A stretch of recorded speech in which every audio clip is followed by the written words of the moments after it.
These next three sections are going to be a blending of algebra and geometry. We will be plopping down geometric shapes into a coordinate plane and then doing some of the stuff from algebra on them. There is actually nothing new we are learning in this section. We are just using them in new ways. First, here are the three formulas we will be focusing on. They should be very familiar to you by now. Let's look at how we might use them in this section. Here are some examples of how these formulas might be used. Let's say I was given this triangle that has been plotted on a coordinate plane. The problem asks us to determine if it is a scalene, isosceles, or equilateral triangle. What would we do? Which of these formulas on the left would we use? Well, we would use the distance formula to see what the lengths of all three sides are.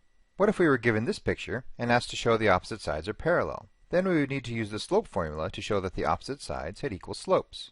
If instead we were asked if the opposite sides were congruent, then we would need to use the distance formula again. Now we are asked to show the diagonals bisect each other.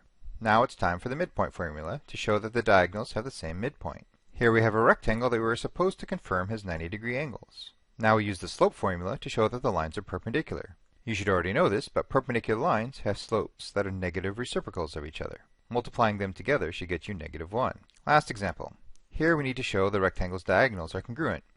We simply use the distance formula to do it. By now you probably have a good idea of how we will be using the stuff in this section. None of it is new.